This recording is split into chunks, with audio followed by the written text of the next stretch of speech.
Hey everyone, and welcome back to the channel. Have you ever found yourself stuck in a loop, replaying a conversation in your head for the 10th time? Or maybe you lie awake at night, your mind racing with worries about the future, things you can't control, or mistakes from the past. If that sounds familiar, you're not alone. We all fall into the trap of overthinking. Sometimes, it's like having a hamster on a wheel inside your brain, just running and running but getting nowhere. And when that overthinking turns negative, it can really drain your energy, steal your joy, and make you feel stuck. But here's the good news.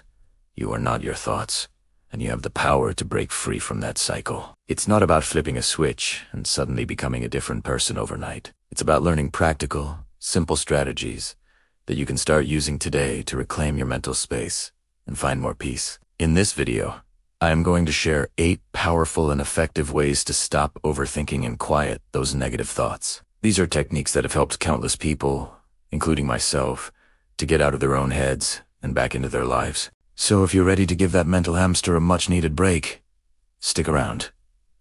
Let's get started. First up, let's talk about awareness. You can't fix a problem if you don't know it's happening. The first step to stopping overthinking is simply noticing when you're doing it. This sounds incredibly basic, but it's the foundation for everything else. Often, we get so caught up in the storm of our thoughts that we don't even realize we're in the middle of a thought. So, how do you build this awareness? Start by checking in with yourself throughout the day. You might notice your shoulders are tense, your breathing is shallow, or you have a familiar feeling of anxiety bubbling up. These are physical cues. When you feel them, pause and ask yourself, what am I thinking about right now? Am I replaying an event? Am I worrying about something that hasn't happened? Don't judge yourself for it. The goal isn't to say, oh, there I go again, being an overthinker. The goal is just to observe. Say to yourself, I'm having that thought again. Well, my mind is spiraling right now. By naming it, you create a little bit of distance between you and the thought. You shift from being asterisk in asterisk, the thought, to being the asterisk observer, asterisk of the thought. This simple act of noticing is incredibly powerful because it breaks the automatic, unconscious pattern of rumination. It's like turning a light on in a dark room. Suddenly, you can see what's going on, and that gives you the choice to do something different. The second strategy is to challenge your negative thoughts. Our minds are fantastic storytellers, but sometimes they tell us horror stories that have very little basis in reality. Overthinking often involves cognitive distortions, which are basically faulty patterns of thinking that convince us of things that aren't true. For example, you might catastrophize, where you automatically assume the worst-case scenario will happen. Or you might engage in black and white thinking, seeing things as either all good or all bad. So, when you catch a negative thought, put on your detective hat. Question it. Ask yourself, is this thought 100% true? What evidence do I have that supports this thought? What evidence do I have that contradicts it? What's a more balanced or realistic way of looking at this situation? For example, if you're thinking, I completely messed up that presentation. Everyone thinks I'm incompetent. Challenge that.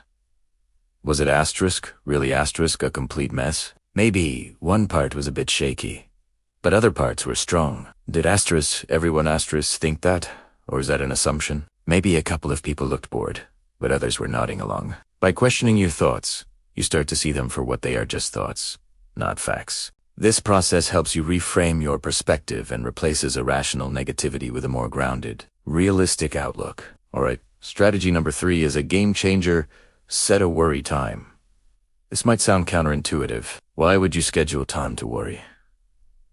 But hear me out. Telling yourself, do you want to think about it, is like telling yourself not to think about a pink elephant. Your brain will immediately conjure up an image of a pink elephant. The same goes for worries. The more you try to push them away, the stronger they can become. Instead, give your worries an appointment. Designate a specific, limited time each day, say 15 minutes at 5 p.m. as your official worry time. During the rest of the day, when an anxious thought pops into your head, acknowledge it and then tell yourself, I'm not going to think about this now. I'll deal with it during my scheduled worry time. Write it down in a notebook if you need to. Then, when your worry appointment arrives, Sit down and let yourself think about all those things you wrote down. Go for it. Worry your heart out. What you'll often find is that, by the time you get to your worry session, many of the concerns don't seem as urgent or as big as they did earlier. And by containing the worry to a specific time slot, you prevent it from spilling over and contaminating your entire day. You're taking back control of your schedule and your mind. Our fourth technique is to get out of your head and into your body. Overthinking is a purely mental activity. It disconnects you from the present moment and from your physical self. One of the quickest and most effective ways to break the cycle is to engage your senses and move your body. This grounds you in the here and now, where overthinking has less power. You don't have to run a marathon. It can be as simple as standing up and doing a few stretches. Pay attention to the feeling of your muscles lengthening. Go for a short, brisk walk and focus on the sensation of your feet hitting the pavement, the feeling of the wind on your skin, the sounds you hear around you. You could also try something like dancing to your favorite song, doing some gardening, or even just washing the dishes with intention. Focusing on the temperature of the water and the feel of the soap. The key is to shift your focus from your internal mental chatter to your external physical experience. Exercise is particularly powerful because it releases endorphins, which are natural mood lifters, and moving your body is a direct signal to your brain to switch gears and break free from that stagnant loop of thought. Number 5 is all about mindfulness and meditation. Now, I know what some of you might be thinking, that you cooey and meditate because your mind is too busy. Well, that's exactly why you should write. Mindfulness isn't about emptying your mind or stopping your thoughts. That's impossible. It's about learning to sit with your thoughts without getting carried away by them. It's about observing them come and go, like clouds passing in the sky.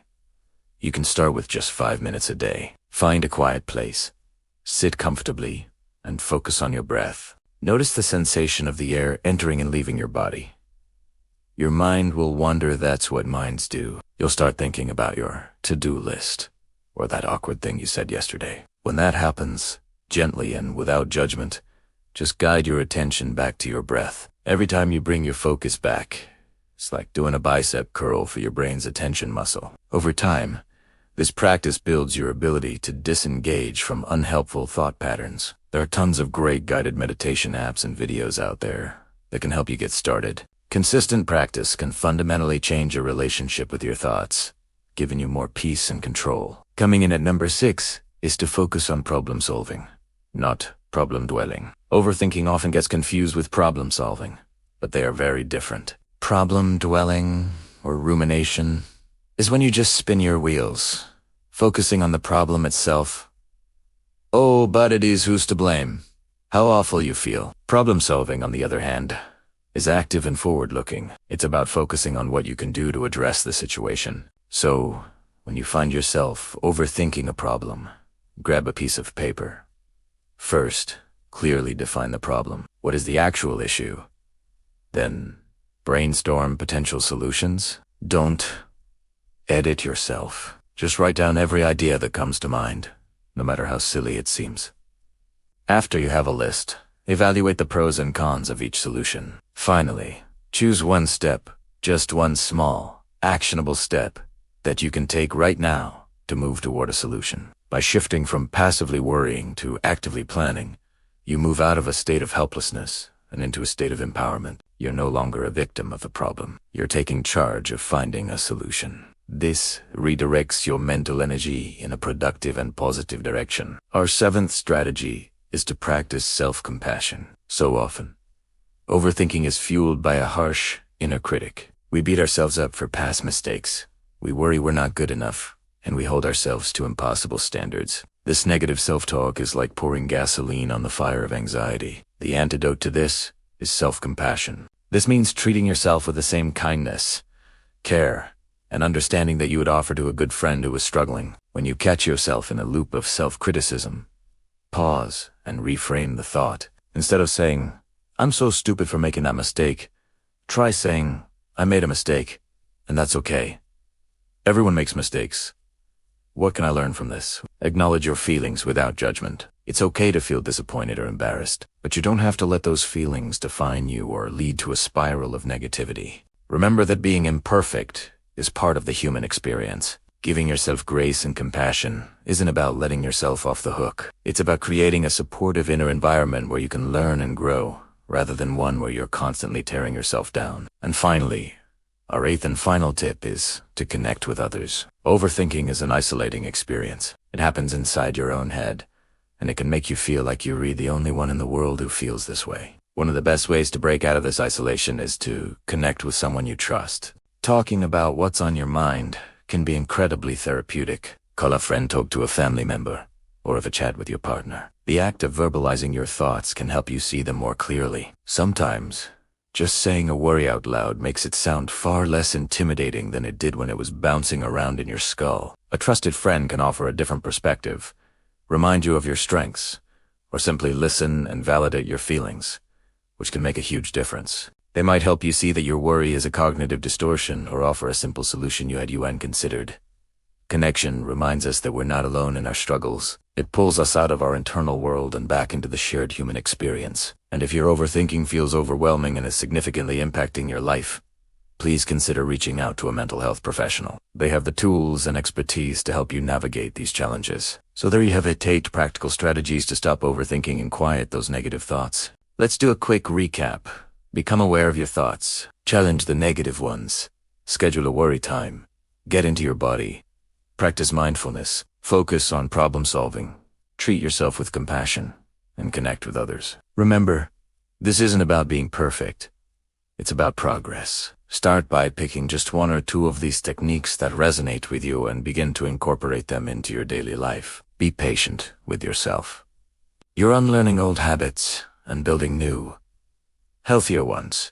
You have the power to change your relationship with your thoughts and create a more peaceful, present, and joyful life. Thank you so much for watching. I hope you found these tips helpful. If you did, please give this video a thumbs up and let me know in the comments which strategy you're going to try first. And don't forget to subscribe for more content on living a happier and more mindful life. Take care, and I'll see you in the next video.